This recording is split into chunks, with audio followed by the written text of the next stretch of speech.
There will now be an opportunity for silent prayer or meditation.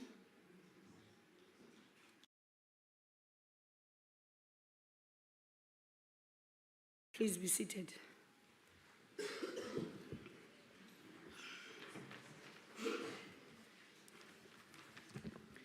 The Secretary will read the order.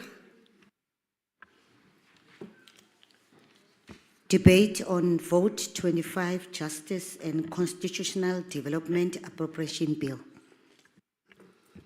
I will now recognize the Honorable Minister of Justice and Constitutional Development.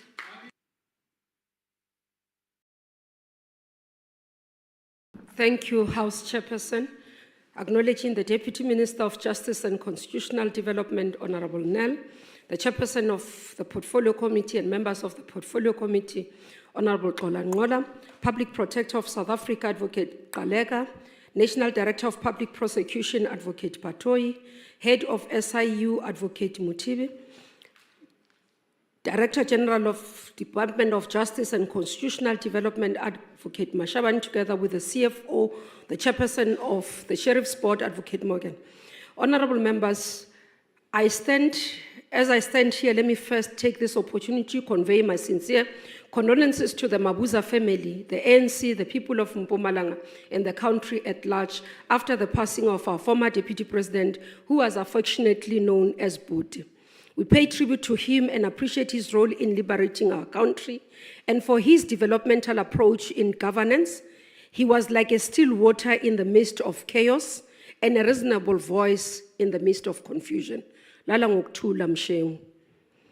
This year, we also mark 30th anniversary of the inauguration of the Constitutional Court, which is both a living monument of the victory of the vision of the Freedom Charter, which is also 70 years. The court is a monument of the triumph of the liberation struggle over the barbarism of apartheid and a symbol of our continued effort to create a South Africa in which, among others, all are equal before the law, and as proclaimed by the Freedom Charter clause that said all shall be equal before the law. Honorable members, I stand to table Budget Vote 25 and its priorities. The department will continue to direct all its efforts towards improving not only performance, but also its impact through service delivery.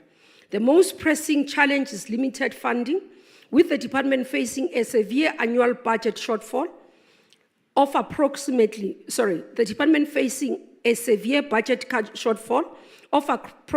1 billion over the MTF period. For the financial year 25-26, the department's budget allocation amounts to just over 25.3 billion, of which 13 billion is allocated to compensation of employees, 5.4 billion for goods and services, 3.5 billion for transfers and subsidies to public and constitutional entities, 2.6 billion for magistrates' salaries, and 652 million for payments of capital assets. The fiscal environment demands of us to do more with less and to be prudent in our spending. The department will prioritize increasing access in terms of its priorities to justice, the continued implementation of the TRC report as adopted by Parliament, the turnaround of the master's offices, improved state litigation, the fight against gender-based violence and femicide, fighting fraud and corruption, acceleration of transformation of legal sector, operationalization of the traditional courts, and review of all apartheid laws. Honorable members, to improve the quality and availability of the services at the Master's Office, we will partner with private sector and other government agencies such as SARS and Home Affairs to implement a digital solution that will enable operational efficiency and effectiveness. The Office of the State Attorney has been experiencing significant operational challenges due to lack of capacity and systems. The implementation of a turnaround strategy is underway at the State Attorney, which includes systems overhaul, capacitation of offices, such as special focus of teams that will be focused on SCA and Constitutional Court. On the TRC matters, the preamble of our Constitution enjoins us, all of us, to work together to heal the division of the past. The TRC made recommendation in June 2003. Parliament approved that report and granting of reparations to TRC verified individuals, in respect of final reparation in the form of once-off grants of 30,000, medical benefits and other forms of social assistance, symbols and monuments, rehabilitation of communities for purposes of contributing to healing the wounds of the past and restoration of human dignity. The total amount paid to individuals as interim reparation is almost 53 million. The total amount paid for final once-off individual grants is just below 500 million. The basic education total number of learners funded is 11,934 learners, and payments to beneficiaries in this regard has been about 137 million. The total number of students funded is 1,922. This is post-matric qualification. And the payments made to the beneficiaries in respect of reparations in this area is 132 million. Gallows exhumation project of a total of 180 remains recovered, including missing persons, gallows, and other cases. 76 have been handed over to families, and we will conclude the 2 remaining this year, and this will bring this project to an end as part of fulfilling our obligation. On the TRC-related criminal cases and inquests, there are a total of 158 separate investigations, of which 7 matters on the criminal court roll, 7 reopened inquests, 10 formal inquests, 6 finalized inquests, and 4 pending inquests, and 2 convictions. So it's not true when people in the public are saying we are not doing anything to ensure that those who have committed crimes during apartheid actually face the might of the law. Honorable members, President Ramaphosa has established a judicial inquiry. In this, it's to look at allegations regarding efforts or attempts that were made to stop the investigation or prosecution of the TRC cases, to be chaired by a retired Constitutional Court Judge, Sisi Khampempe, and we have committed ourselves to supporting this work as the department. Ladies and gentlemen, gender-based violence and femicide continues to devastate individuals and communities. We have a duty to do all that we can to protect the victims of gender-based violence, especially women and children. More importantly, prevention will be better than having to deal with the aftermath. In this connection, the department has adopted a victim-biased and victim-centric approach, which puts the victim first to avoid case bungling, which gets perpetrators off the hook, and secondary victimization. Over the 2024-25 period, NPA recorded 3,697 convictions in relation to sexual offenses, which will amount to about 79% conviction with direct imprisonment. And this, honorable members, while 44,147 victims were supported at our Tutuzela care centers, these are 66 across the country. So work is currently underway, and we can say 79% would want to see more in terms of that performance. In collaboration with SAPS, the DNA project has processed 60,518 DNA samples to track and deal with repeat sexual offenses and serial rapists. Going forward, we will increase the national footprint of sexual offenses court, particularly in rural communities, with additional 16 sexual offenses court to be established in line with the recent amendments to the law and 2 additional TCCs. The Sexual Offences Court shall assist to deal with the alarming figures of sexual violence in the country and offer support services that are tailor-made for the survivors of sexual crime. Additionally, we will ensure that all convicted sex offenders are registered in the NRSO and initiate a process to review the legislation that is currently an inhibitor to providing the register publicly, but more so we will improve in terms of the turnaround time in responding and issuing court orders, protection orders, in terms of ensuring that within 24 hours they are issued by clerks of court. Honorable members, in fighting crime and fighting fraud and corruption, the department will increase efforts towards disrupting and reducing the efforts of organized crime through a multi-stakeholder approach, collaborating closely with key partners including SAPS, DPCI, SARS. The Asset Forfeiture Unit, honorable members, of the NPA successfully recovered over 3.9 billion in ill-gotten gains through the implementation of a corporate alternative dispute resolution mechanism. And further, in the financial year 24-25, the special The SIU recovered a cash value of more than 833 million, asset to the value of 1.3 billion, set aside irregular contracts worth 5.6 billion, and prevented potential loss to the state to the tune of 2.7 billion. The establishment of the special tribunal has also allowed for expedient resolution and substantial recovery for the state, showcasing the unit's effectiveness. Further work that will be done in this financial year is the anti-corruption enhancement unit in the SIU that will be dedicated to do lifestyle audit, but also amongst each other responsibilities is to look at the issues of whistleblowers and whistleblower protection. On the front, in terms of our work in global space and what we had to deal with, NPA will continue to lead efforts to addressing the weaknesses identified by FATF, working with all partners. SIU as well, on the other hand, will continue to support the Department of Public Service and Administration in coordinating the G20 Anti-Corruption Working Group. In this regard, SIU head Advocate Mutibi was nominated to chair the G20 Anti-Corruption Working Group for this year. Honorable members, this work remains critical for us and will continue to do so, and ensuring that our footprint globally doesn't lag. On transformation, it is clear from the statistics that the legal profession is not transformed. And we have to ensure that this situation turns. That's why, honorable members, our fight against the court judgment that has been brought by Norton Rose have to go on, and we have to fight. We've got to ensure that we are changing the environment in which the current black practitioners are finding themselves, where they are not finding work in complex and specialized areas of law, such as commercial law, maritime law, private international law, competition law, and others. Instead, most black female and female legal practitioners often find themselves doing work in the fields of labor and personal injuries and family law.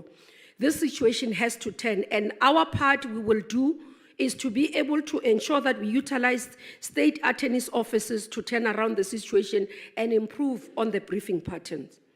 On building a capable state and skills development, the Bridget Mabandla Justice College is currently embarking on strategic repositioning journey, aiming at transforming into a capable, high-performing organization that is professional, efficient, and responsive to the need of the sector. Among other things, BMJC has already established specialized schools and training as follows: the Schools of Prosecution, the Forensic and Cybercrime Academy, Sheriff's Introductory Course Program. The Directorate will also establish the following schools in August 2025: Alternative Dispute Resolution, Legal Interpreting and Language Studies, Constitutionalism, Human Rights and GBV, Masters and Family Law Training, Paralegal Studies and Trial Advocacy, Forensic Investigation Techniques, amongst others. And this is the work that we must encourage to continue to do as it builds capacity of the state. The Department on Review of Legislation remains committed and will continue to prioritize the review of justice-related colonial and apartheid-era legislation to align with the Constitution of the Republic. The new legislation, all legislation that will be reviewed, will look in terms of ensuring that we improve and promote access to justice. This will go in the format of looking at all those that needs to be abolished in terms of an omnibus bill that will abolish those legislation, and where we need to do minor amendments as well will bring, and those that needs long-term or more comprehensive review will have to do. Honorable members, let me conclude with the words of Nelson Mandela from the speech he delivered at the inauguration 30 years ago. He said, "We have fought hard for the basic principle enshrined in the Constitution.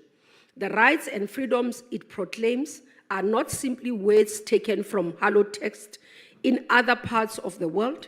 They represent our endeavors and our dreams of a free and just society, quote unquote." Honorable members, I have the pleasure as a Minister of Justice and Constitutional Development to table budget vote number 25 for your approval. Thank you very much. Thank you, Honorable Minister. I will now recognize Honorable Ngola.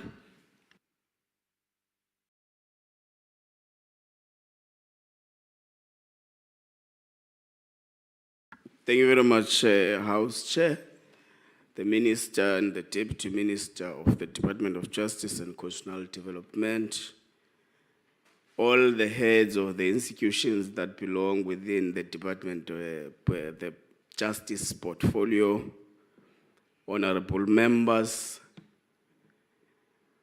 Let justice be done, though heavens may fall.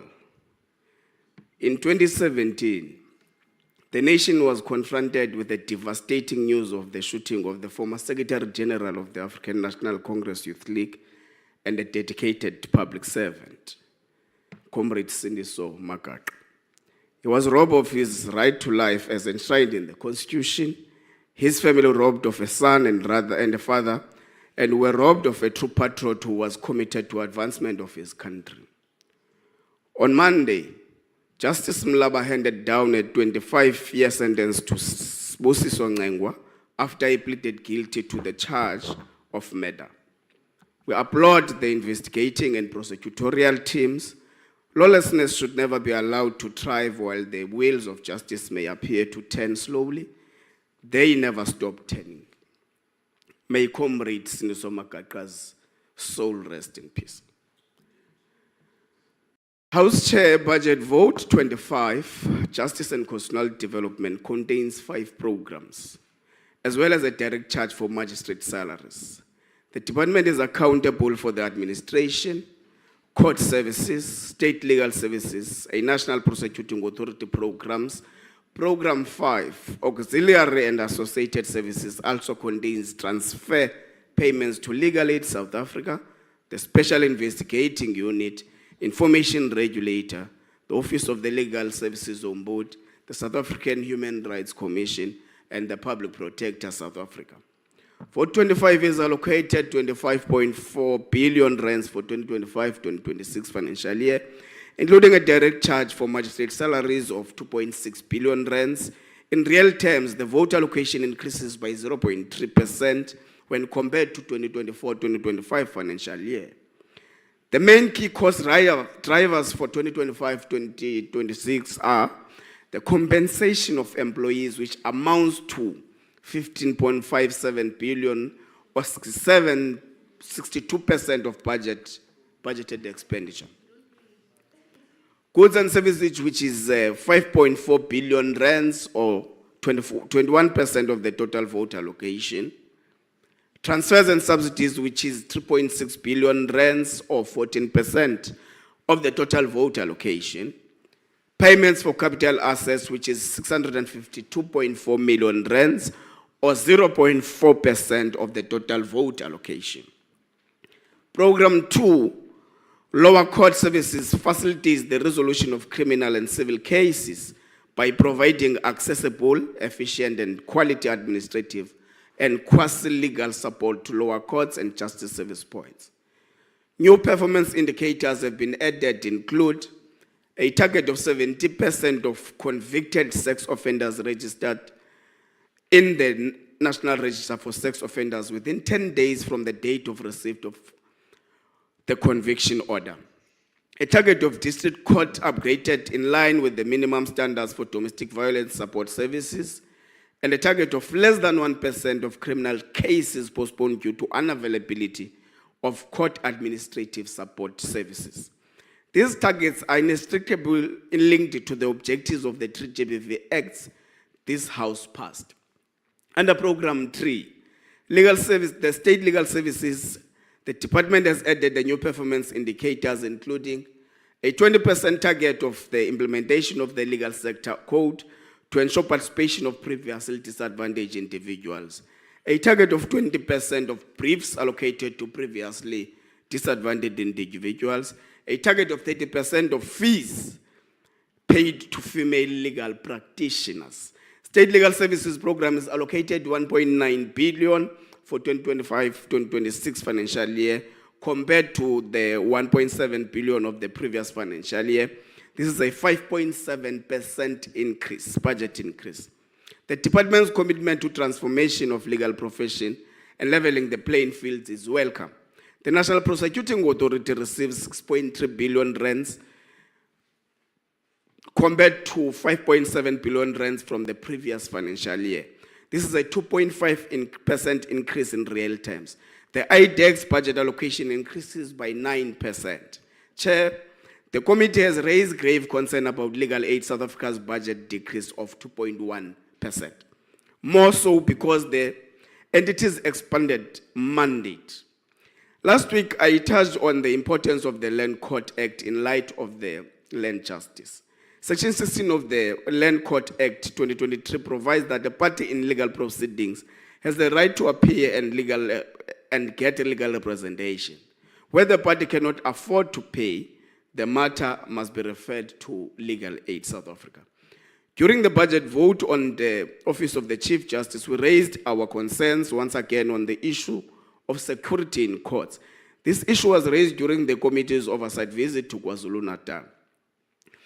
An incident such as the shooting which took place in the One-Beck Magistrate Court should never take place ever again.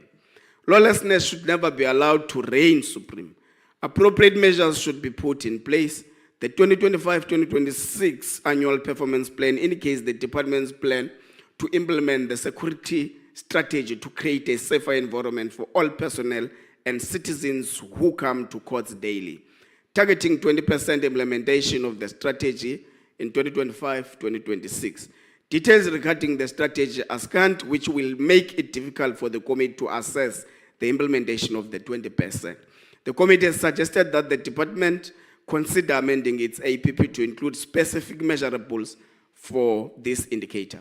The department reported that it will implement the court recording audiovisual solution in 2025 to replace the outdated court recording or CRT system, targeting the rollout of CREVs to 50% of courts in 2025-2026. We're aware of the department's reliance on CETA and the challenges thereto. We have requested a report on the status of the process to procure CREVs by 31 July 2025. Increasing evidence suggests that the success of the criminal justice system in dealing with crime depends on its ability to mobilize support from the community. Community involvement by reporting crime, identifying perpetrators, testifying in court, and assisting in the reintegration of ex-offenders is a challenge that faces criminal justice systems in many countries. As we continue to advocate for additional funds to be allocated to where service delivery and justice may be compromised, communities must be placed at the center of all our endeavors of having a just, equitable, and safe and peaceful society. Budget Vote 25, Justice and Constitutional Development, has been tabled by the Minister. House Chair, I recommend that the House approves it. Thank you.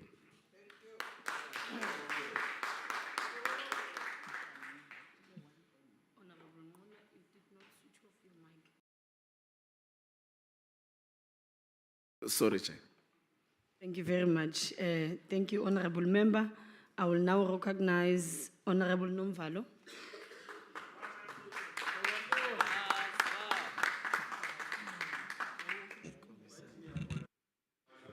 Thank you very much, House Chair. Honorable members, we just want to place it on the record that we vehemently reject this budget. And part of our reasons is what the Minister has also spoken about the inability of the department to transform the legal profession. Honorable Minister, if you can go to Durban, if you can go to Deno House, go to Metropolitan Building, go to Embassy Building, you will find that many offices are occupied by legal firms which are directed by young and black people. But there is legal financial support that they get from the Department of Justice. And for that reason, we're not going to support this budget because it doesn't have strategic and innovative interventions that it makes in that regard.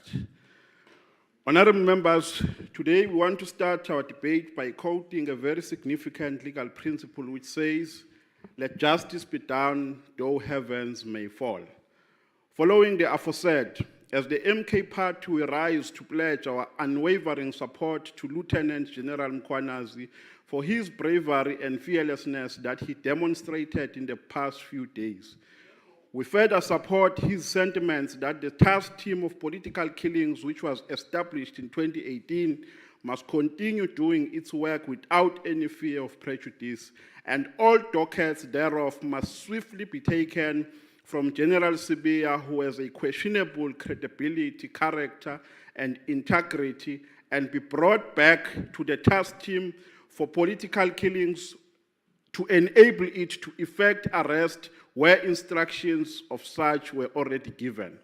Subsequent to that, we further make a clarion call that further investigations about prosecutors and magistrates who have been alleged to have participated in rescuing drug syndicates in Johannesburg must be made by the Office of the Public Protector and SIU swiftly.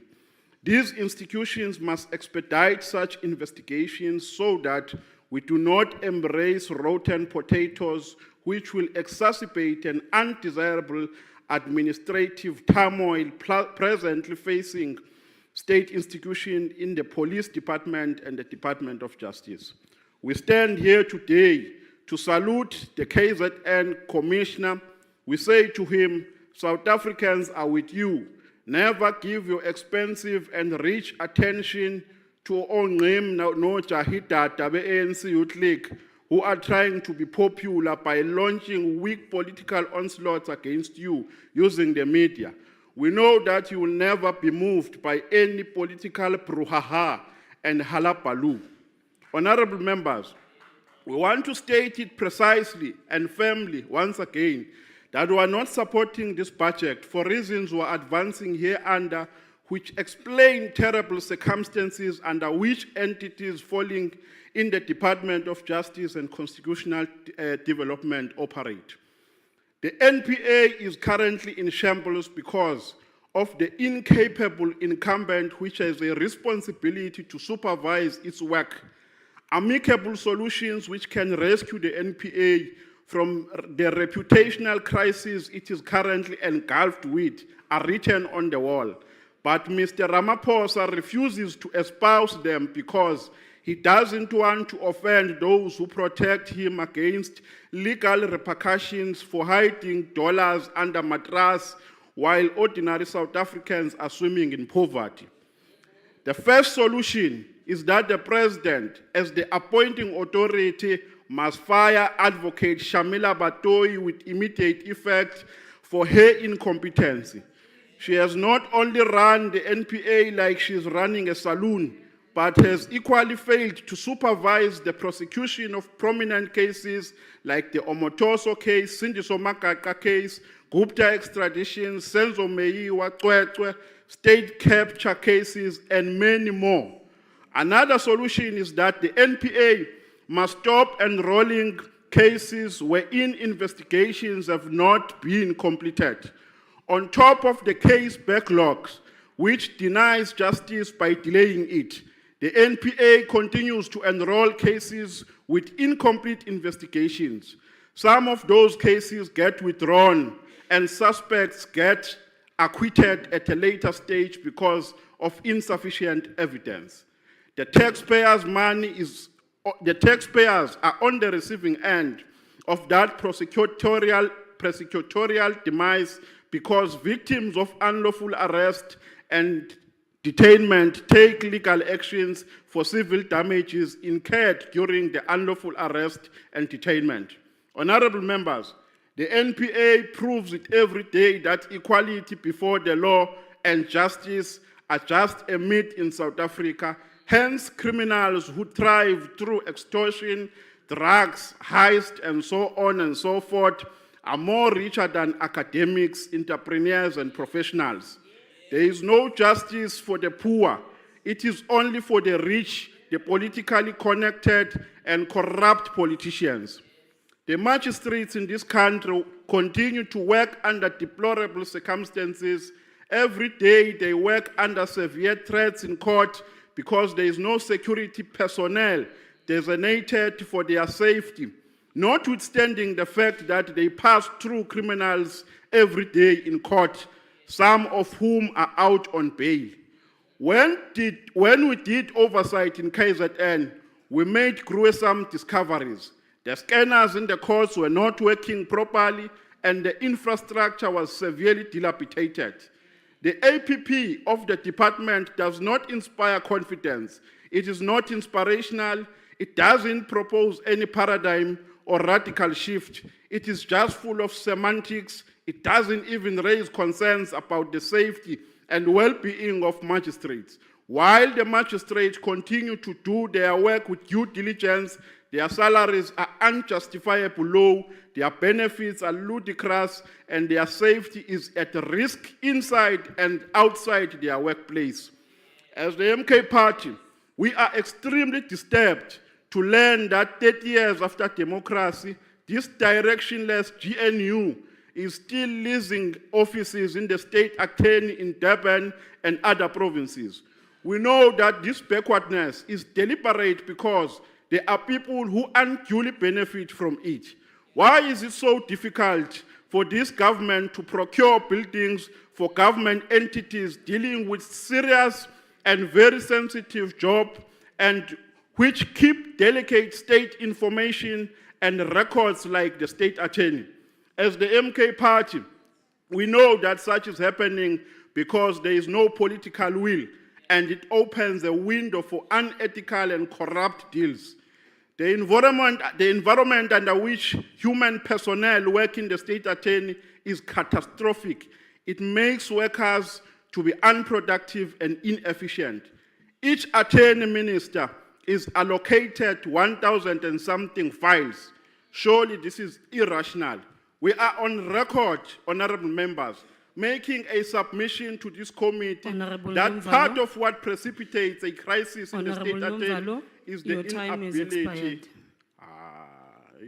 Yeah, it has.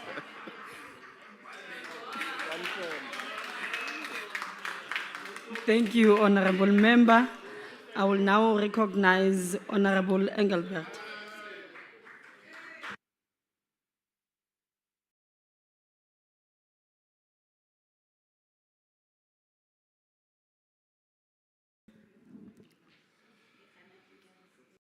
Chairperson, this is a vote that directly affects justice, fairness and safety in our country.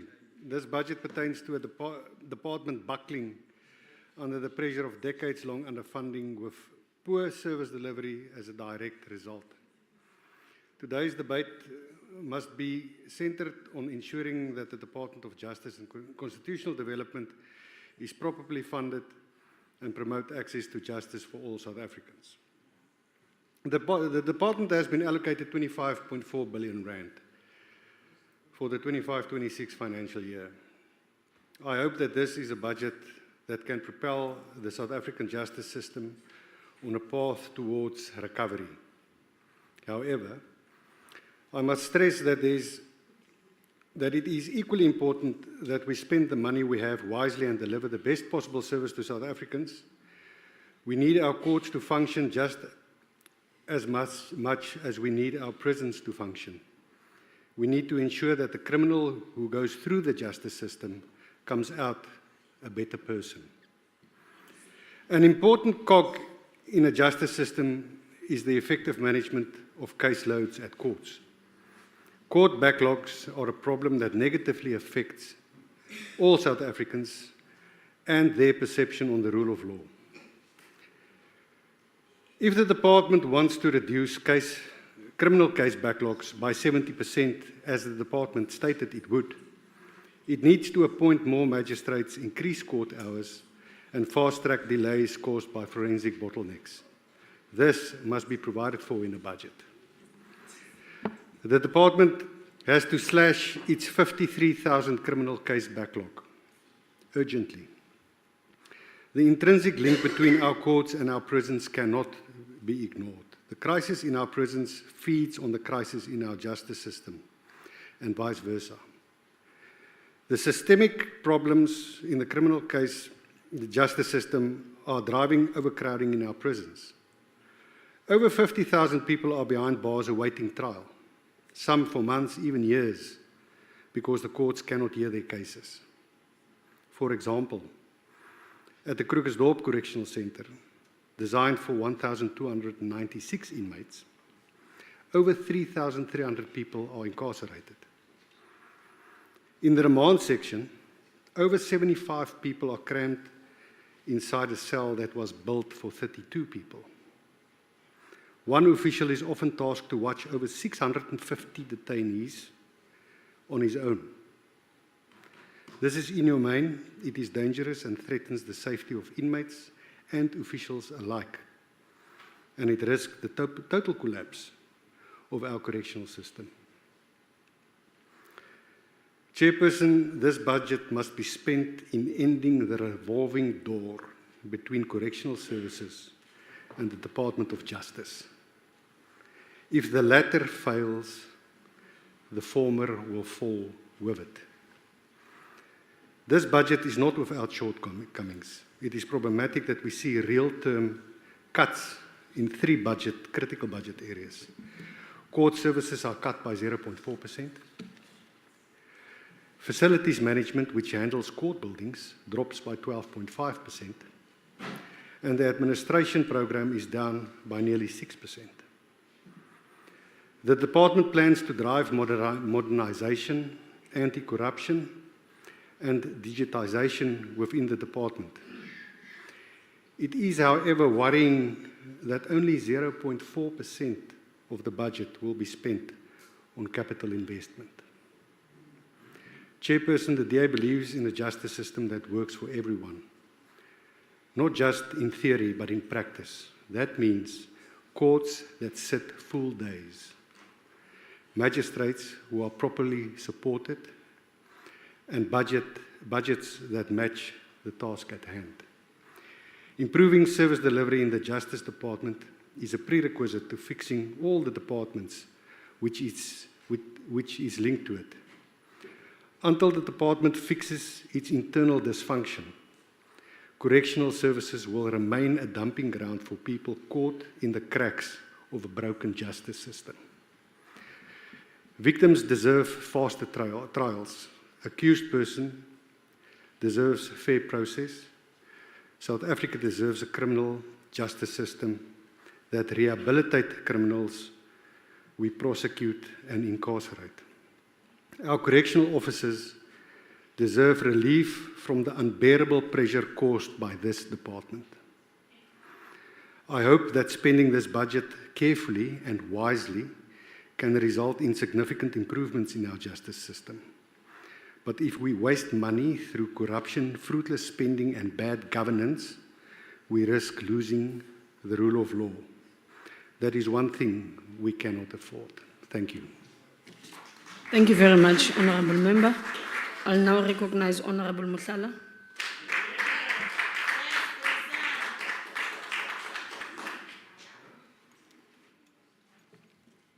Julas Tulu, Malukwa Parlamenti, Bahlabani le batho ka moka ba Afrika Borwa, EFF gana vote 25 ya lefapha la toka le tlhabolo ya molaotheo, tekanyetso e ga se ya toka ke ya go šireletša bao ba amanago le dipolotiki, e laola tshenyo ya toka, gomme e dira go hloka toka go bonagale o ka re ke setlwaedi. The 25.3 billion allocation is not a blueprint for justice. It's a firewall against accountability. It deliberately fails to empower prosecutors, protect whistleblowers, support anti-corruption work, or defend victims of political violence. Chairperson, this failure is not accidental but structured. The Office of the Public Protector remains underfunded at 376 million. There's no growth, no plan to expand regional capacity, no digitized investigations, and no support for whistleblowers, despite their ongoing assassination while government hosts workshops and delivers speeches. The National Prosecuting Authority, meant to be the cornerstone of justice, remain a sub-program under this vote. It is politically and financially tied in the same executive it must prosecute.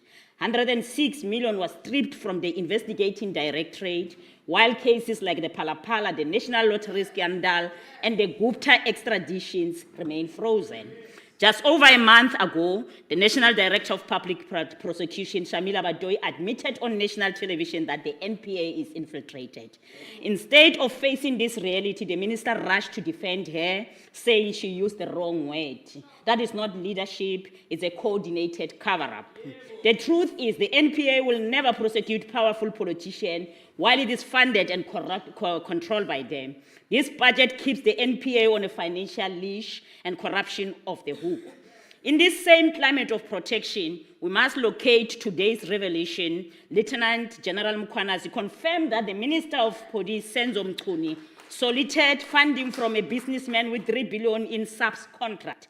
Mchunu denied knowing the man, but evidence proves otherwise. Mchunu also disbanded the political killings task team in KZN and froze post in crime intelligence. These are not blinders, they are tactics to collapse accountability. Yes, Mchunu is not under this vote, but the Department of Justice is the gatekeeper to prosecution, and this budget gives it no tool to act. There's no funding for high-risk corruption cases, no whistleblower protection, no independence for the NPA. Chairperson, justice dies like this, not because of firing of bullets, but through budget that stuff the truth. The SIU is expected to fight elite corruption with a real increase of just 0.7%. The SIU tribunal is still temporary. There is no amendment to allow SIU to litigate independently, no civil recovery strategy. It is a paper tiger intentionally caged. Chairperson, state capture continues quietly. The public investment cooperation remains a looting ground for the elite. In 2011, Dubai World and London Regional sold the V&A waterfront to the PIC. To this day, South African beneficiaries have received nothing. The matter is in court, but the judiciary delays with the corrupt enjoys the returns. This department has made no effort to budget for forensic litigation unit, no anti-fraud recovery team, no specialized legal office to fight back. There's always money to protect corruption, but nothing to prosecute it.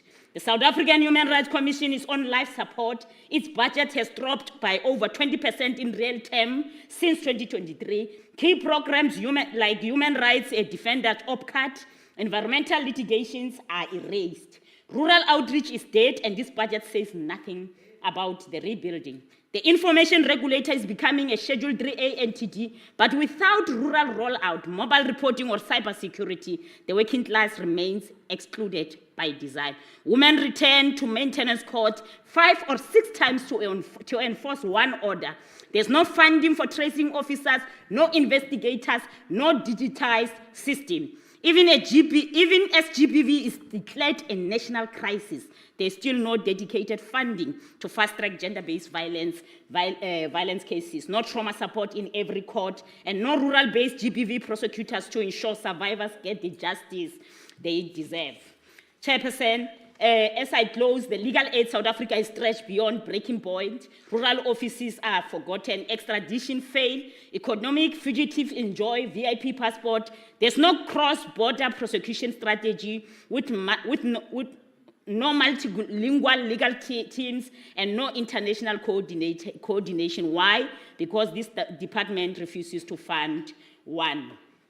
This budget is not neutral, it's complicit. The EFF demand the following: a standalone vote for the NPA by 2026 with full budget and legislative independence, urgent tabling of the whistleblower protection bill with funded legal aid and trauma support, amendment of the SIU Act, permanent tribunal appointments, and independent litigation funding, a forensic litigation unit to investigate corruption linked to PIC, a national maintenance plan with court-based investigators and digital system. Go fihlela lefapha le fa ditšhelete go šireletša nnete, boikemelo le go swara maatla, palamente e swanetše go gana tekanyetšo ye. EFF ka mehla e tla lwantšha toka e šireletšago barui, gomme e otla bahlaki. Ke nako ya go fediša mararankodi mo nageng ya borena, fase la borena le na le mararankodi. Until Shamila Batoyi leaves, we will never rest as the EFF. Thank you so much.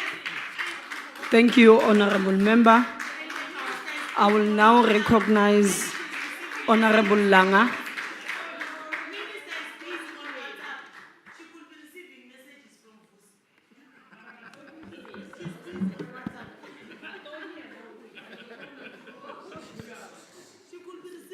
Honorable members,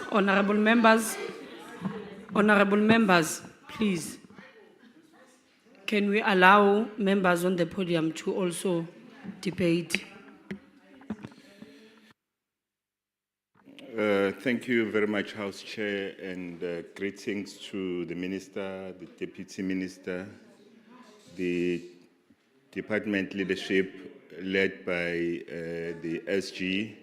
Honorable members, House sorry, Chair. Honorable Lang, I've requested that, in fact, this plenary is very small for us to shout. So please, can we respect one another and stop shouting? Honorable Lang, please continue. Thank you very much, House Chair. I was still greeting the department led by the DG, honorable members and fellow South Africans. House Chair, the IFP acknowledges that while the demands placed on the Department of Justice and Constitutional Development are immense, they are not insurmountable. As a key component of the justice cluster, the department must fulfill its role in building safer communities, promoting accountability, combating corruption, and strengthening judicial governance and the rule of law. Minister, no reasonable investor will invest in a country plagued by corruption, high crime, and most critically, a low conviction rate. Foreign direct investment is vital for developing economies to overcome structural challenges. While policymakers design attractive incentive packages to draw investors, internal issues like rampant crime undermine these efforts. Criminal activity not only raises the cost of doing business, but also reduces demand in high crime areas, deterring potential investment altogether.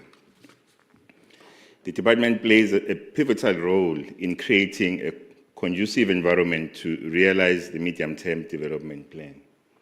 Its failure undermines the strategic priorities of inclusive growth and job creation, poverty reduction, and building a capable, ethical, and developmental state. The IFP notes with concern the department's budget allocation. While we recognize the constrained fiscal space and need for trade-offs, this department is too vital. Therefore, such trade-offs risk delayed or denied justice. Honorable House Chairperson, while the whistleblower protection framework remains delayed, whistleblowers are dying. There's a growing lack of confidence in the state's ability to protect them, and out of fear, many choose to turn a blind eye to corruption. This reflects impunity with which criminals operate, knowing that arrests are rare and accountability is unlikely. The IFP shares a public concern that little is being done to hold those implicated in state capture accountable. While it remains a stated priority, there is no clear direction. Continued delays in prosecution risk undermining the value of commissions of inquiry, which may ultimately be seen as fruitless expenditure if they yield no consequences. Public confidence in the NPA is at an all-time low. However, the work of the NPA is not always viewed holistically. While challenges remain, there is also commendable work being done. The greatest concern lies in the failure to convict high-ranking individuals, which fosters the perception that those in powerful positions are above the law. We are hoping with the recent saga alleged to be involving the Minister of Police and high-ranking police officials that justice will take its course. Minister, the NPA cannot afford to fail. We hope that despite current financial constraints, sufficient reprioritization will be made to safeguard this critical institution in its recovery. The IFP supports the budget. Thank you very much, Honorable Member. I will now recognize Honorable Sauls.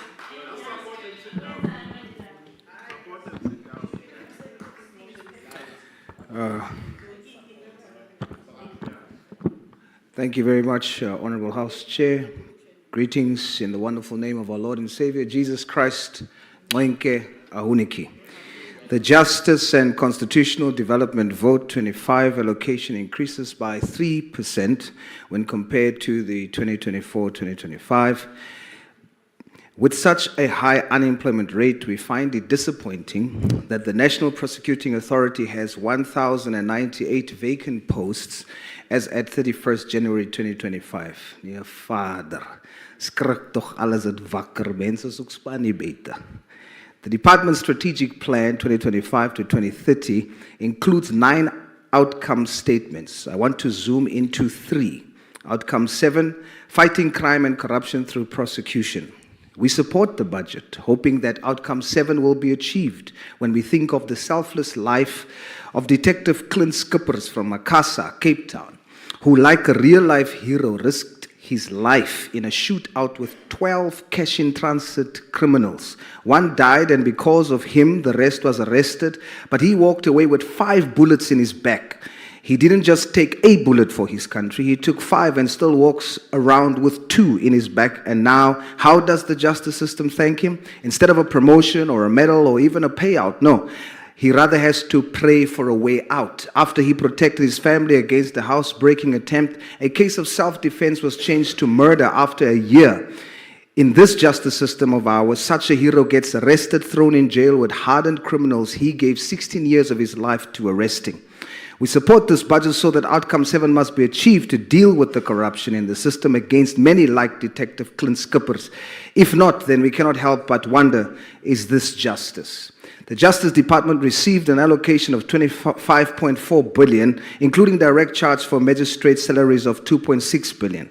We are making sure magistrates' salaries are secured, yet magistrates like Judge Morolong in Kimberley today gave an illegal immigrant who murdered 3 South African young people, Opile Jonas, Michaela Boysen, and Calvino Matthews, a mere 5 years, running concurrently with 2 years suspended. Who real? We must ask, is this justice? Outcome 8, apartheid-era justice-related legislation reviewed and replaced, and as it relates to constitutional development, the apartheid racial classification of Khoi, San, colored, Indian, and one segment of white South Africans being legislatively considered black in general, but not African in particular, must be reviewed and totally erased. Otherwise, we must ask again, is this justice or just ice in a glass of expensive whiskey enjoyed by the deep state when they say cheers to a corrupt system they alone benefit from? PA supports. Munib Baizani, Minister. Salute. Thank you, Honorable Member. I will now recognize Honorable Dana.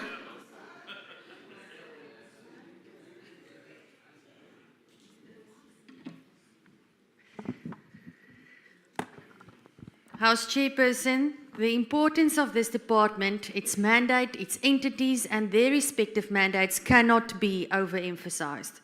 This department and its entities play a pivotal role in ensuring the stability of our democracy. To quote the report of the Portfolio Committee, an efficient justice system is crucial to a functioning democracy as it upholds the rule of law, protects individual rights, and ensures fair and equal justice for all citizens. Sadly, we're not there yet. And Chairperson, I say yet because this goal is attainable if the necessary will, political and otherwise, means, management and cooperation across the department's entities as well as other departments is leveraged toward the goal of realizing an effective justice system. But first, we have to start with the basics. Basics such as indicators from the strategic objectives that emanate from the medium-term development plan that have been omitted from the department's APP, as identified by the Auditor General. These include very important aspects such as whistleblower protection legislation to be introduced in Parliament, and to report on the review of South Africa's anti-corruption architecture as implemented, as well as the annual report on the implementation of the Child Justice Act to be submitted to Parliament by the target date, the annual report on the implementation of the Criminal Law Sexual Offences and Related Matters Amendment Act submitted to Parliament by the target date, and the percentage reduction in the criminal case backlog on the court roll. Reports, however, can be rectified much easier than the large-scale challenges our justice system and this department has to face. Funding constraints have always been a problem and continue to be. Dilapidated court infrastructure is another seemingly insurmountable interdepartmental challenge that significantly contributes to the breakdown in access to justice. The reduction in the allocation for the department's capital work program, therefore, is especially worrying, and the performance of the Department of Public Works in turn is lamentable, to say the very least. Dit en verskeie ander faktore, soos 'n tekort aan die nodige toerusting, tolkdienste, personeel, voorsittende beamptes en ander hulpbronne, het 'n domino-effek op die ganse regstelsel. Dit gee aanleiding tot oorbevolking in ons tronke, waar verhoorafwagtendes direk verantwoordelik is vir die tekort aan beddens in ons korrektiewe diens en in ons korrektiewe fasiliteite, verskoning. En verskeie howe kan 'n mens vir die aanhoor van siviele sake eers 'n datum in 2031 kry, om maar enkele voorbeelde te noem. Om nie eers van die toestande by die meesterskantore te praat nie. Our Chapter 9 institutions are underfunded, undercapacitated, and overburdened. And institutions such as the Human Rights Commission have their own specific internal challenges to deal with on top of that. Many have lamented the NPA and the failure to give effect to SIU findings and the slow pace in Zondo prosecutions. Most of these remarks, not all of them, should be taken seriously. But first and foremost, the way of working in silos should be addressed with urgency. The effect of failure within one part of the justice system is not felt in silo, it is felt across the spectrum. Greater cooperation and coordination within the JCPS cluster and across government are needed to ensure accountability and an entire justice system that truly contributes to our democracy. It's been said many times, and I will say it again, because it's even more true in the context of the South African justice system. Here, justice delayed is indeed justice denied, because it is within the control of the powers that be to change the status quo. Not doing so is an injustice to all. I thank you. Thank you very much, Honourable Member. I'll now recognize Honourable Trollip.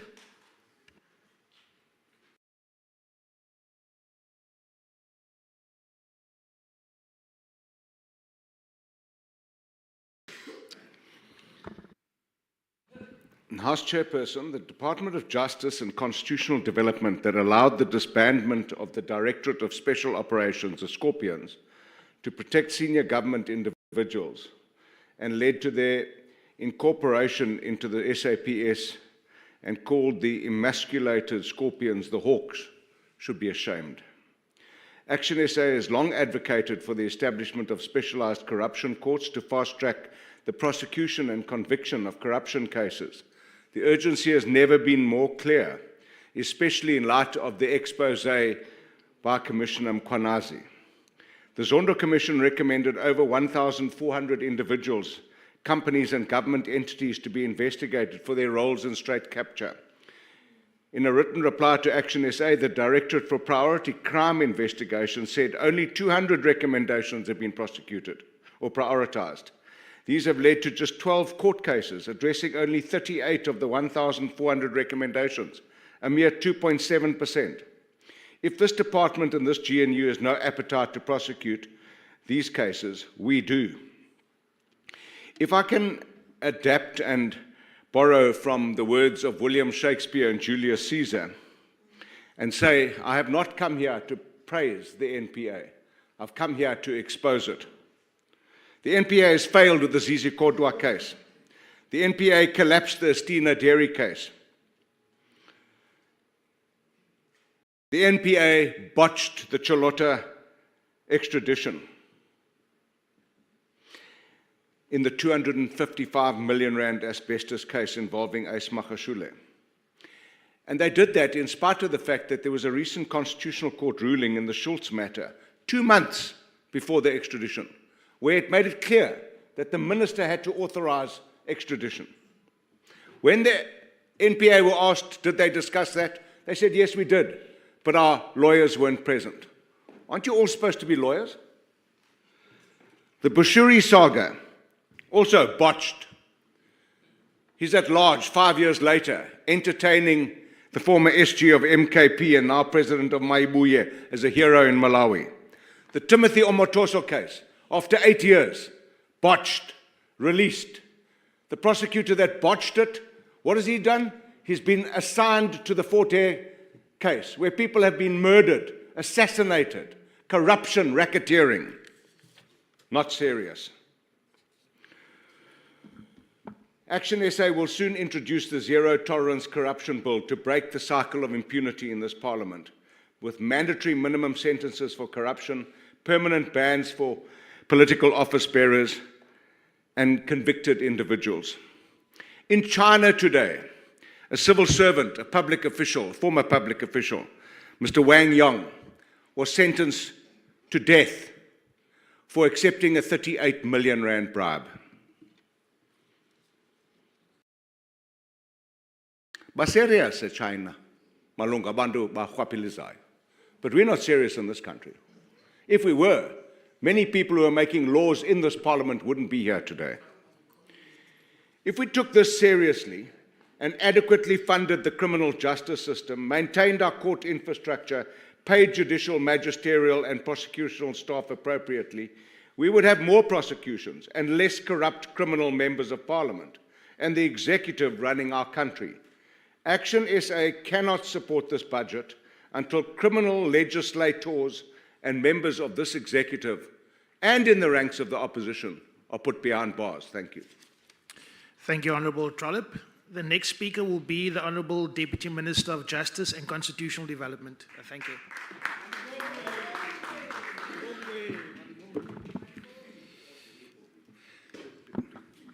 Chairperson, honourable members, I join in the salutations and condolences extended by the Minister.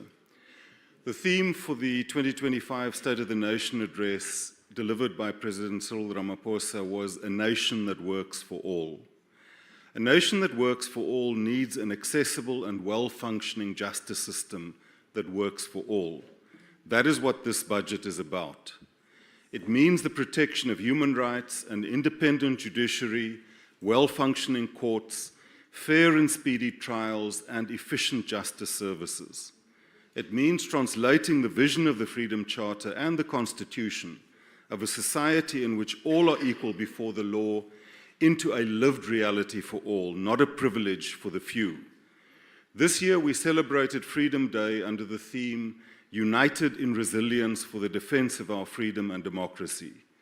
This is a clarion call, given the increasingly strident assaults on the judiciary, the rule of law, and the very notion of a constitutional democracy. We support Judge President Dunstan Mlambo when he cautioned that, and I quote, "Powerful people criticize the courts with unsubstantiated cases.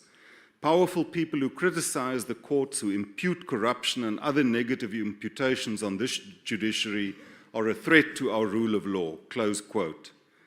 Strengthening the institutional independence of the judiciary must proceed hand in hand with the establishment of a single judiciary. It's vital that the independence, capacity, and resources of the small claims courts, the district and regional courts are enhanced. We are committed to expedite the development and introduction of the lower courts and magistrates' bills in consultation with the judiciary led by Chief Justice Mandisa Maya. There are 1,717 permanently appointed magistrates, the majority of whom are black, 77%, and female, 54%. We remain concerned by the delays in filling vacant positions and finalizing disciplinary processes. We've raised these matters with the Magistrates Commission. We will also issue revised guidelines for the appointment of acting magistrates. Both the Minister and I continue to visit courts regularly, announced and unannounced, to ascertain firsthand how we can support the judiciary in dealing with the many challenges they face. My constituency in Mitchell's Plain continues to experience both crime and the socio-economic causes of crime. I'm working with my counterparts, the Deputy Ministers of Police and others, to address the spate of recent horrific killings. The Integrated Justice System program seeks to strengthen the fight against crime by enabling the many departments and entities in the criminal justice system to work together more effectively through the efficient exchange of information. Recently, I experienced the accuracy of the new integrated person management system during a demonstration at the Mitchell's Plain police station. I'm very happy to share with this House that when I entered my own biometric details, it indicated that I was not being sought by the police. We commend the Rules Board for Courts of Law, led by Justice Nambita Dambuza, for their consistent and excellent work. The recently finalized e-justice rules will contribute to the modernization of our justice system. We're also fighting crime through our legislative program. The Whistleblower Bill, or the Protected Disclosures Bill, will improve protection for persons who blow the whistle on crime. The Extradition Bill and the International Cooperation in Criminal Matters Bill will both modernize the law relating to extradition and enhance the fight against crime across our borders. Our outdated Criminal Procedure Act of 1977 is being reviewed by the South African Law Reform Commission to bring it in line with the Constitution and to make it more effective. We commend the Commission under the leadership of Justice Chris Jafta for their sterling work. Turning to the civil justice system, small claims courts make a huge contribution to the accessible, affordable, and expeditious resolution of civil disputes involving claims of 20,000 Rand or less. Nearly 37,000 small claims cases were registered countrywide during the 2024-25 financial year. The value of these claims is over 253 million Rand. We call upon more legal practitioners and judicial officers to volunteer to serve as small claims court commissioners. This year marks the 40th anniversary of the introduction of small claims courts in 1985. In addition to increasing the monetary jurisdiction of small claims courts, we are also reviewing the Small Claims Court Act. We commend the Council for Debt Collectors for their important role in the administration of justice. Legal Aid South Africa, led by Deputy Judge President Mbele, plays an active and vital role in ensuring access to justice by providing legal representation to indigent persons at state expense. Legal Aid South Africa's mandate continues to expand and now covers legal representation in land disputes.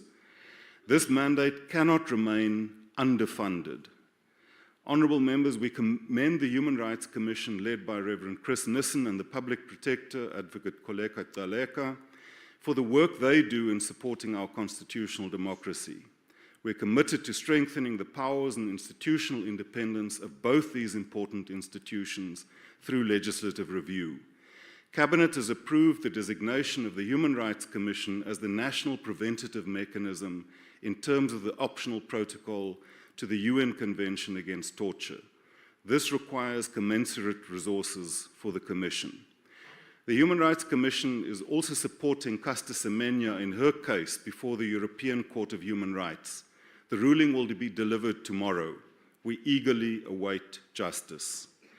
We commend the information regulator led by Advocate Pansy Tlakula for its work in protecting private information. In the 2024-25 financial year, the regulator dealt with 1,727 reports of security compromise incidents. This regulator is in dire need of additional resources. Our constitution is premised on the right to equality. We're resuscitating the National Task Team on Sexual Orientation, Gender Identity and Sex Characteristics rights to combat hate crimes against the LGBTQIA+ community. We urge Parliament to expedite the nomination of a representative to serve on the Equality Review Committee established in terms of the Promotion of Equality and Prevention of Unfair Discrimination Act. Honourable members, the Freedom Charter commits that South Africa shall strive to maintain world peace and the settlement of all international disputes by negotiation, not war. We reaffirm our support for the International Court of Justice and the International Criminal Court. We support the steps currently underway to strengthen the ICC's jurisdiction over the crime of aggression. We're deeply concerned that judges, prosecutors, and staff of the ICC are being threatened with sanctions and that the provisional measures issued by the International Court of Justice in South Africa's case of genocide against Israel are flagrantly ignored and violated. Former President Nelson Mandela said that our own continent has suffered enough horrors emanating from the inhumanity of human beings towards human beings. Who knows, many of these might not have occurred, or at least been minimized, had there been an effectively functioning international criminal court. Honourable members, dialogue is central to our being as a nation. It is an affirmation of our commitment to human dignity, the conviction that we exist in relation to each other, and that wisdom is a shared, co-created good, not a possession on which some have a monopoly. It's no accident that the Constitutional Court's logo is the mighty baobab tree under whose protective branches disputes have for generations been settled in a participatory manner through dialogue. We call upon all South Africans to participate in the forthcoming national dialogue, to eschew our arrogance, and to remember that we exist with and through other people, and that they do not exist for us and our privilege. I thank you. Thank you, Honourable Deputy Minister. The next speaker will be from the ACDP, Honourable Steve Swart. Thank you.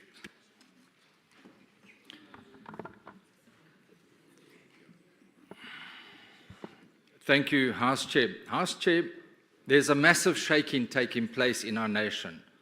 And this follows the explosive revelations by Lieutenant General Makhwanazi of crime and corruption at the highest level of SAPS, even at the ministerial level, with the tentacles of organized crime reaching out into Parliament, the NPA, and even the judiciary. The ACDP believes that Almighty God is indeed hearing the cries and prayers of crime-ravaged society, crying out for justice in communities where crime is so rampant. There's a shaking taking place, and it will expose the rot and corruption. But thankfully, we are given a kingdom that will not be shaken. Rot and corruption is being shouted from the rooftops, and we need to have more whistleblowers. We need better protection for those whistleblowers. But following these explosive revelations, the question arises as to who is to guard the guards? Quis custodiet ipsos custodes. It falls on us as parliamentarians to exercise oversight over the SAPS, over the NPA, and even over our own MPs. These shocking revelations need to be tested as soon as possible, either by an independent body of experts or even an ad hoc committee of Parliament. Crime-ravaged communities demand better policing and accountability. They demand justice. So should we. Chairperson, the ACDP has taken note of the criticism of the NDPP and the NPA, and whilst there are correct concerns about many judgments, such as the Omotoso, the Charlotte matters, we can and should also celebrate the NPA's many successes.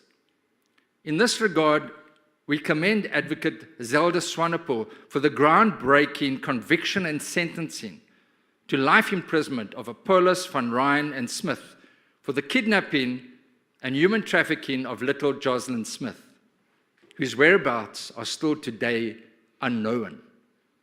This case received international attention, and we as the ACDP also commend Justice Nathan Erasmus for hearing this case in the Saldanha Multi-Purpose Centre, allowing justice to be seen, to be done.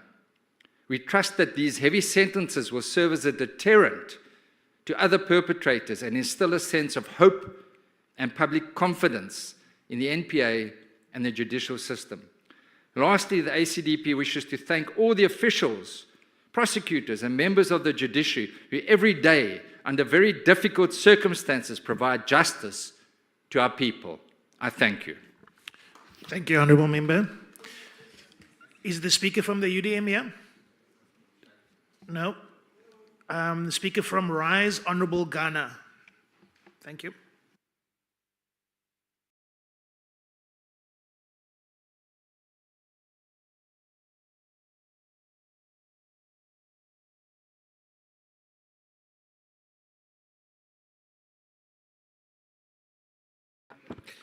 Hey, and Katal no Guazana, ne? MK. Aye. Nakens Amtramashtul. Honorable members, fellow South Africans. There is that famous saying that says that justice delayed is justice denied. And today, too many South Africans are denied justice because the wheels of justice are grinding far too slowly. This department is meant to be the center of justice for victims of violent crime, for communities plagued by corruption, and for the many ordinary South Africans seeking fairness and accountability. But what we see is a system that is buckling under pressure and at times paralyzed. Take the Senzo Meyiwe trial, a national tragedy that has dragged on for years with no end in sight. Televised court proceedings might inform the public, but when they contribute to procedural delays, we must reassess their value. Justice is not a performance, it is a right. We do acknowledge, as Rise Mzansi, we acknowledge that the budget is inadequate for the volume of cases enrolled. But we also believe that the department can do much better. Too many prosecutors in lower courts are overwhelmed, under-resourced, and some, and we need to be honest, they are corrupt. They accept bribes to oppose or not to oppose bail. The result? People who should be behind bars are out on the streets, and those who should be free remain behind bars. Some because they can't afford bail as low as 500 rands. This cannot be justice, and this cannot be acceptable. Honorable members, this budget must prioritize the efficiency and integrity of the justice system. That starts with a well-trained, well-supported, and honest prosecutors. Those who are unwilling to serve with integrity should be shown the door. And last week, Honorable Groenewald, Minister, wanted to open the door that was closed, and he wanted us to discuss corporal punishment. And as Rise Mzansi, we reject the return of corporal punishment. It is regressive and unconstitutional. Instead, let us promote community services and alternative centers to petty crimes. This will include cleaning public spaces, maintaining schools and cemeteries. We need to free up space in our overcrowded prisons and restore dignity to our justice system. And finally, Chairperson, we must move with urgency to protect whistleblowers. As long as billions are looted and whistleblowers are left exposed and in fear, the road will continue. Justice must not only be done, Thank you, it must Honourable be Member. seen to be done. Your time has expired. Thank you very much. The next speaker will be from Bosa, Honourable Maimane.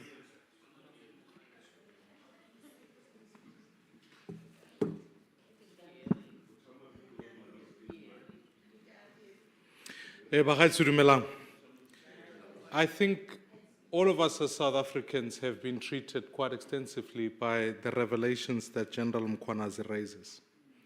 The old dictum that says innocent until proven guilty. I want to, in this instance, make it clear that we believe General Mkhwanazi until he's been proven to be dishonest. And that requires a process of thorough investigation. What General Mkhwanazi is stating is the feeling that we all have. That the fact of the matter is that your probability of finding a conviction after having convicted a murder is 1 in 5. For rape, that number becomes even less. This is something that is deeply worrying. General Mkhwanazi confirms for all of us what we've all felt, that state capture has not quite stopped. That it is something that is continuing, and we all feel it in our day-to-day lived experiences. General Mkhwanazi tells us that we are fast shifting away from the rule of law to the rule of man. The idea that political decisions trump, in fact, what should happen in terms of the rule of law. Honorable members, it is time for us to be deliberate and act now. We will soon be asked to declare the state capture report as wasteful and fruitless expenditure until we soon see prosecutions that must take place. So, Honourable Minister, I have a number of points I want to raise with you.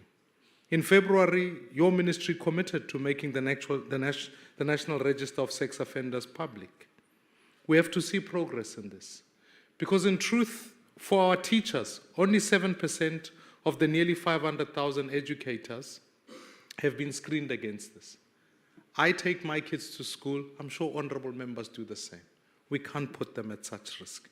For police, as of now, only 245 SAPS personnel have faced scrutiny in this regard. This is a significant risk in a country that is facing such a chronic issue of violence. Honourable Minister, you promised the whistleblowers protection and legislative reform. I'm sure we can come here today and we've got to make a commitment to expedite that issue. Because more people take their lives to risk to tell us what is going on. They need protection and they need protection from you. So I welcome the decision by Parliament to put together an investigation. The last point I want to make, Minister, is that as the end of the term of the current National Director of Public Prosecutions, let us codify into law the appointment of the next, begin now, and make sure we get a candidate who will replace Advocate Batoy. Justice cannot be allowed to be subjected to the rule of men.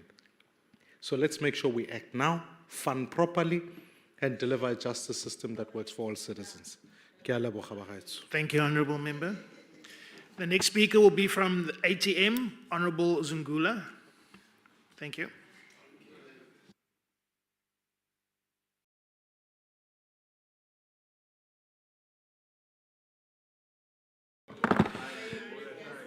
Thank you. There will never be justice with the foundational legal framework of the country, which is the Constitution, that is the result of negotiation and compromise. We must address the constitutional development aspect to ensure we have a constitution that is informed by the aspirations of the majority that was colonized and oppressed for over 400 years. Section 25 is central to the amendments to be made. The current cut-off date of 1913 for addressing land dispossession ignores the centuries of colonial theft that began in 1652. By starting in 1913, the Constitution sidelines the original dispossession of indigenous people, limiting land reform to a narrow slice of history. This perpetuates injustice as it fails to address the root cause of today's inequalities. We must shift the cut-off date to 1652 to encompass the full scope of colonial land grabs. This change acknowledges the original sin of dispossession, paving the way for comprehensive land reform that restores dignity, economic power to those whose ancestors were stripped of their birthright. Section 25 of the Constitution must be amended to prohibit foreign nationals from owning land in South Africa. This ensures that land remains in the hands of South African citizens, prioritizing national sovereignty and economic empowerment. Foreign ownership risks inflating land prices, limiting access for locals, undermining efforts to address the historical land dispossession. We need to further amend Section 25 of the Constitution to mandate the nationalization of the strategic resources, such as minerals, ensuring that they are owned and managed by the state for the benefit of all citizens. It is an injustice Honourable that a Member, country... Will you just take a seat for a second? I have a hand. What is your point of order? And which rule? Thank you. But what is your point of order? Can you switch off your mic, please, Speaker? Chair, on the grounds of relevance, may I just remind Honourable Zungula that the debate on land was yesterday. Sorry, that's not a point of order, a valid point of order. Please continue, Honourable Member. Thank you. Thank you very much. You may continue. My time needs to be brought back.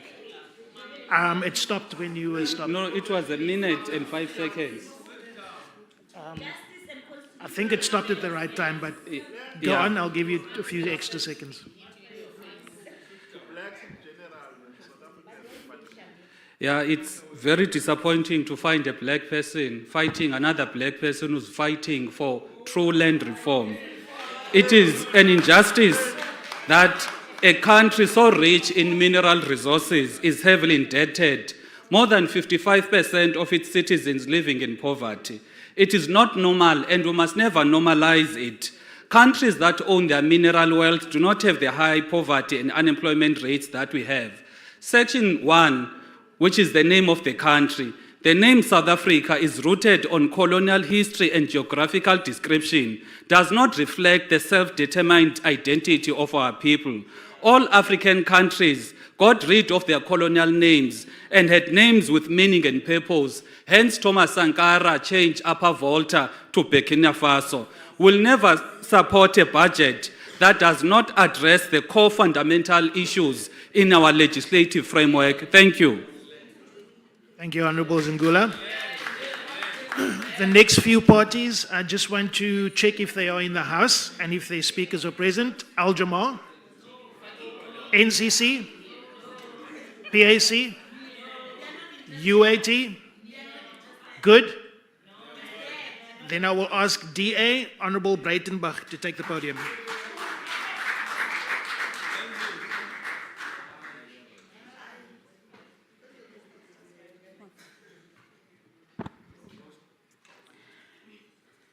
Honourable House Chair, honourable members, in order to critically engage with the 2025-2026 budget vote of the Department of Justice and Constitutional Development, it's important to scrutinise the allocation and utilisation of resources to ensure that they are aligned to delivering justice.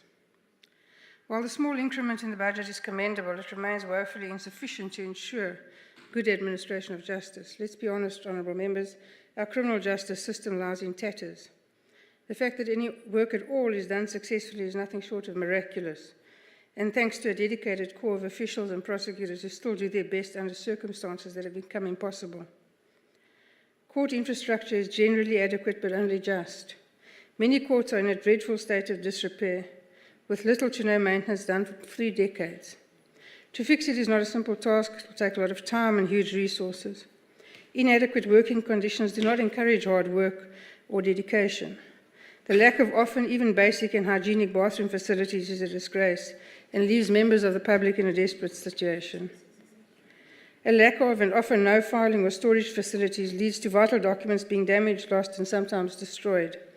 A visit to any court master's office or department office will reveal documents of any nature piled in no particular order in offices and sometimes in passages and stairwells. It is little wonder that members of the public are desperate for assistance and that the master's offices have all but ceased to function.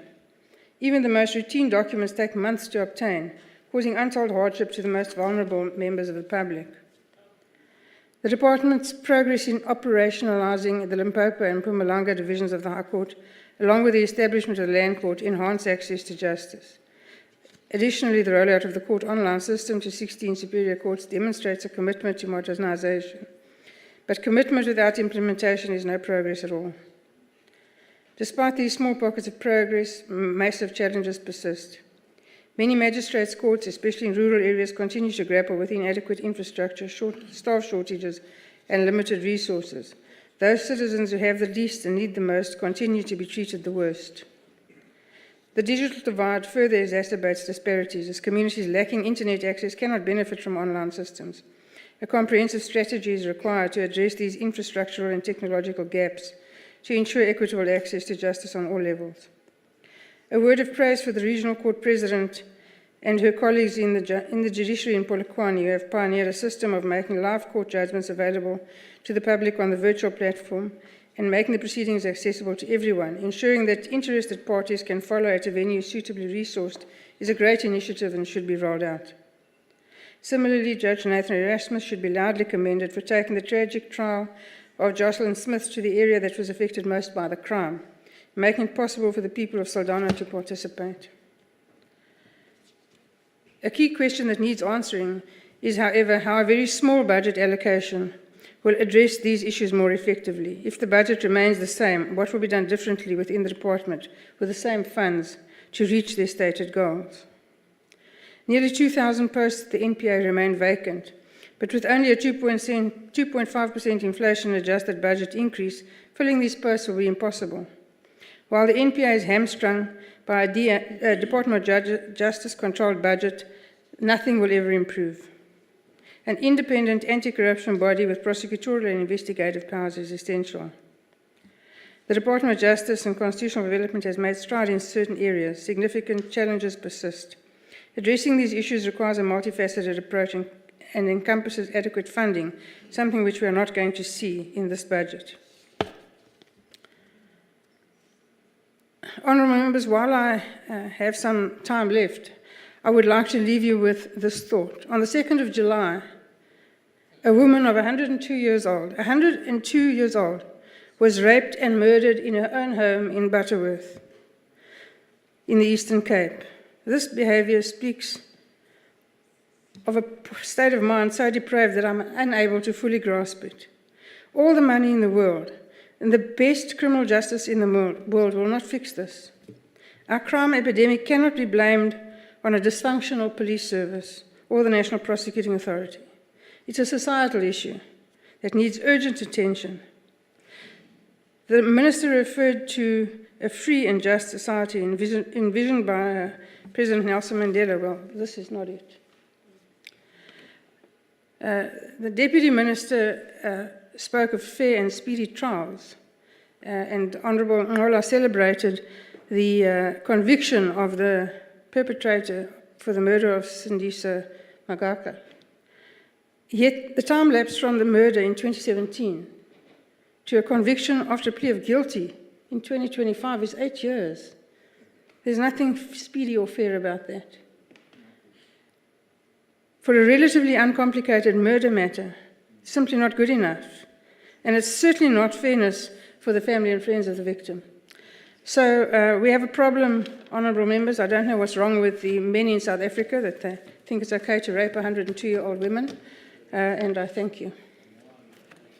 Thank you, Honourable Member. The next speaker will be from the ANC, Honourable Matafa. Thank you.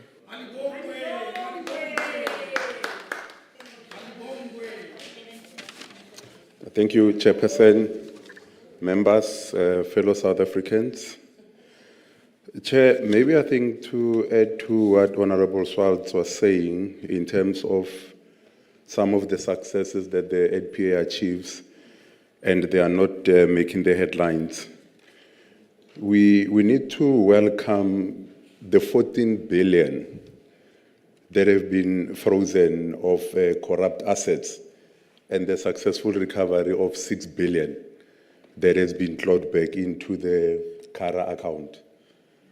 If you look at the Department of Home Affairs, it's benefiting from the Kara account. The drones that they're actually hyping about are bought from the 6 billion that was recovered by the NPA. And to add to that, Chair, the successes in the Gauteng division on the conviction rates on organized crime cases and intimate partner femicide cannot be ignored. We agree there might be structural and operational challenges in the NPA, but to say that it's a crisis, it's factually incorrect. It did make headlines, but it did not last long enough at the time that it was actually lost, the Nulani case. The NPA successfully had it reversed in the SCA, and as we speak, they are busy putting the charges together to enroll the case. So the call for the resignation of the NDBP, given those stats, I don't think that it's warranted. Chair, this year marks 30 years since the Constitutional Court adjudicated its first case, State versus Mankwanyane. The court explicitly acknowledged Ubuntu as a fundamental principle informing the interpretation of the Bill of Rights and other areas of South African law. The court unanimously declared that the death penalty was unconstitutional. In its judgment, Justice Langa expressed, during violent conflicts and times when violent crime is rife, distraught members of society decry the loss of Ubuntu. Thus, heinous crimes are the antithesis of Ubuntu. Treatment that is cruel, inhumane, or degrading is bereft of Ubuntu.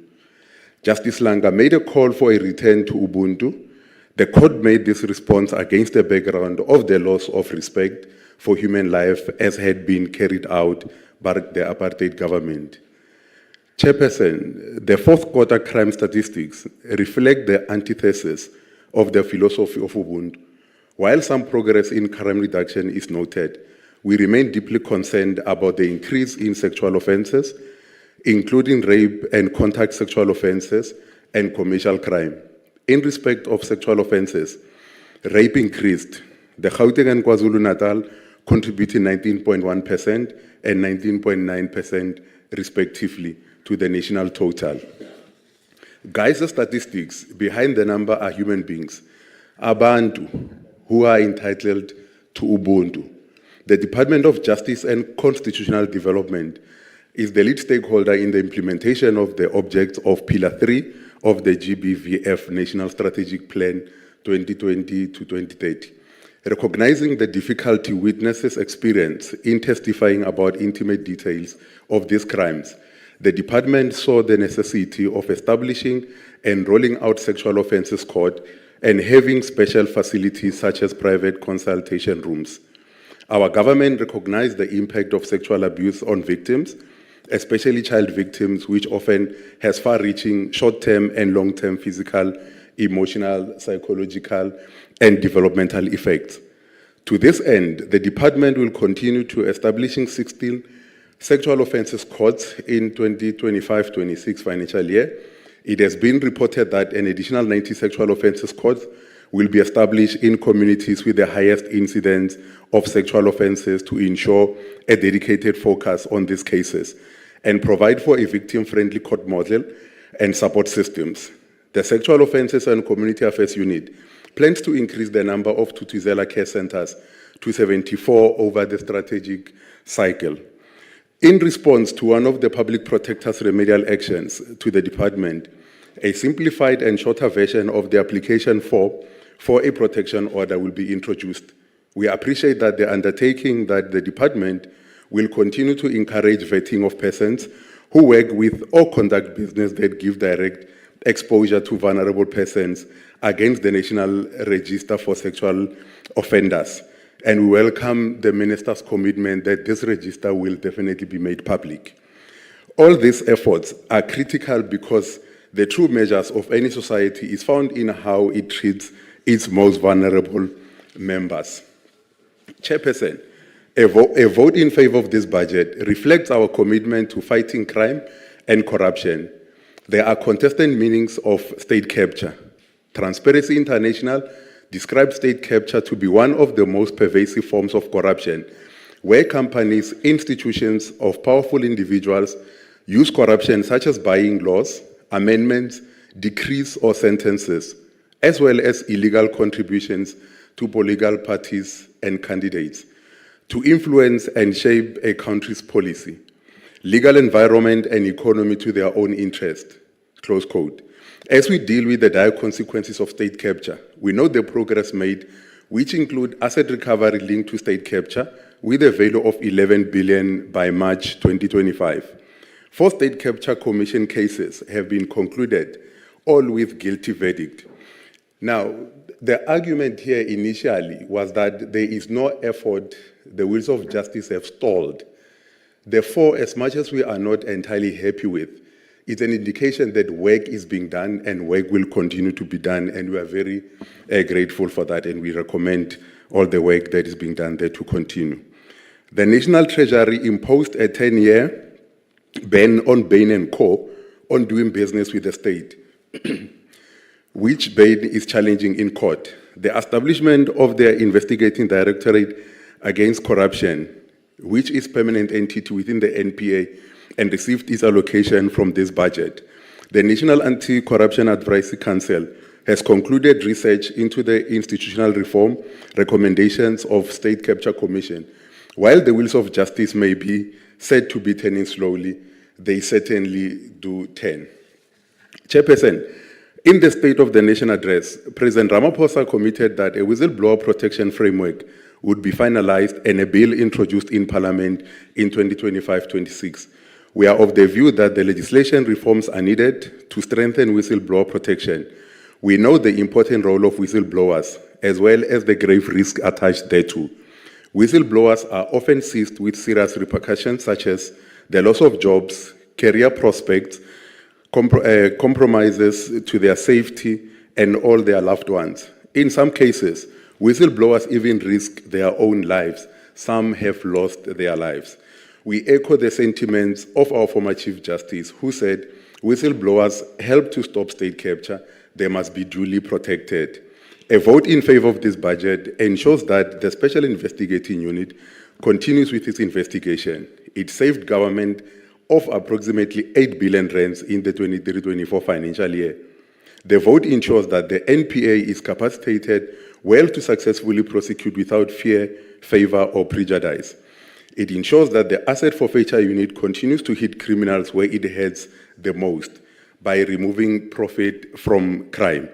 A vote in favor of this budget, Chair, will ensure that indigent litigants are afforded proper legal representation in line with the dictates of justice. The vote ensures that the Public Protector and the South African Human Rights Commission are capacitated and protect our constitutional democracy, and magistrates are compensated. This vote ensures that our courts are capacitated and run efficiently, ensuring that justice is served to all people in our country. Chair, as I sit down, on the serious allegations that are made by Lieutenant General Mukwanazi, we support the process initiated by the Speaker of the National Assembly, that a thoroughgoing inquiry should be undertaken to get to the bottom of this allegation. As such, we will not be drawn to enter the debate because these allegations must be tested. And once they are tested, the 3 committees put together will report to Parliament, and there we will debate and make our recommendations known. The ANC support the budget vote. Thank you very much, Chair. Thank you, Honourable Member. The final speaker for the debate will be the Honourable Minister of Justice and Constitutional Development. Thank you.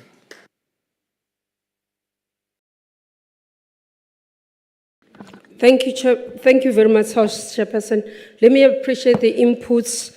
Though some of the members might not have supported our budget, but issues that they've raised are what concerns South Africans, and we'll take them on. Let me start firstly around the issues that have been raised, and thank you, Honourable Matafa, just to flag that. I think as the portfolio, we avail ourselves to the joint committee that has been established by the Speaker to deal with issues that have been raised by General Mukwanazi. We will avail ourselves to be able to be facing the scrutiny. I think we must applaud the Speaker for that swift process, but also we are awaiting to be able to be guided by the head of state, who said he will be dealing with this matter, and will leave it at that. Second issue that I want to deal with, Honourable Member, is dealing with the performance of NPA. Factually, this is what is happening in terms of the issues of the Zondo Commission. Of the cases, 82 recommendations comprising of 20 cases are still under investigations. 23 recommendations comprising of 9 cases are before courts. 4 recommendations comprising of 2 cases have been finalized. 11 recommendations comprising of 5 cases are under consideration for authorization within the system. IDEC decided not to prosecute 1 case involving 1 recommendation. IDEC also went beyond the recommendation and looked at specific areas where there were no specific recommendation. Out of this, 57 cases have been identified out of the report. 28 cases are before court, 23 under investigations, and 6 are being considered for authorization.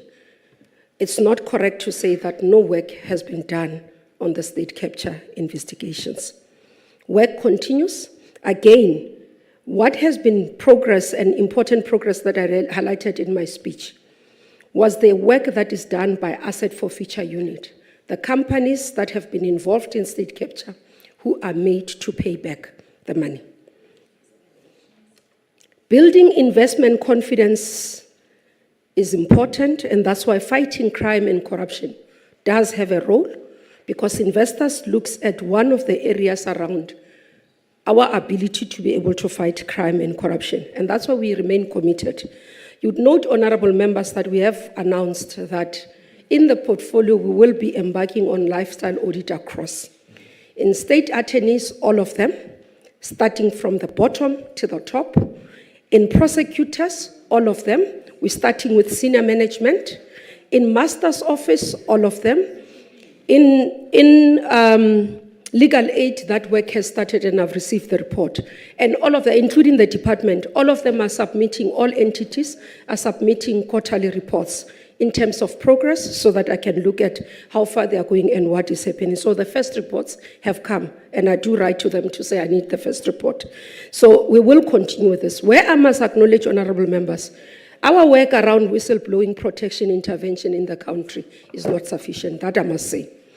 We've acknowledged this, and that's why the president announced that we will be doing the review, and the work that has started by SIU will enhance. It is not correct to see in the news, to hear families losing loved ones who have been committed as public servants. In the portfolio, we have intervened to say we want ethical and capable employees. I have upfront said to the team, we will do everything in our powers to ensure that we build that. And we do believe that it is possible, it is capable, because those who serve the state and those who decide to join public service must know it's about serving, it's not about lavish lifestyle and better things. And we've said that those who want to own referraries with no trust funds from their parents means they can't be in state, because otherwise they'll end up doing wrong things. We have dismissed officials since I've been here, literally. Almost every week we are dismissing more than 10 officials in the justice portfolio because we are ensuring that there are we're operating with no tolerance in terms of ensuring that people can do right. If somebody has taken money fraud, irrespective of 1,000, we are dismissing them. That I can assure you. Those officials who are maintenance officers, who are redirecting money out of the accounts of children to themselves, we've dismissed them and will continue to dismiss them. This is an ethical drive that we are driving in the portfolio, and we do believe that it will change the situation. Honorable members, on the issue of amendment of the Constitution and the budget structure, those powers lies with you. The issue that I want to speak to as I conclude is the GBVF. We need all society to be involved to fight the scourge. What Honorable Breitenberg has said about a 102 years old woman being raped and killed, but a toddler, less than a year, being raped. This can't continue in our country. It just says something about us as a society. I don't know whether we need prayers or we need ancestors, but something has to give, because we can't continue like this. It's not just about justice, it's about prevention. Because once they are raped, they can't recover. We come at the end. We come to ensure that the court can give sentences. But that child who's been raped is destroyed for life. That child who has been molested is destroyed for life. And that's why we are calling NGOs, churches, everybody, let's work together to stop GBV. Thank you. Thank you, Honourable Minister. Thank you to all those who debated today. And that concludes the debate and this business of the mini plenary session. The mini plenary will now rise. Thank you.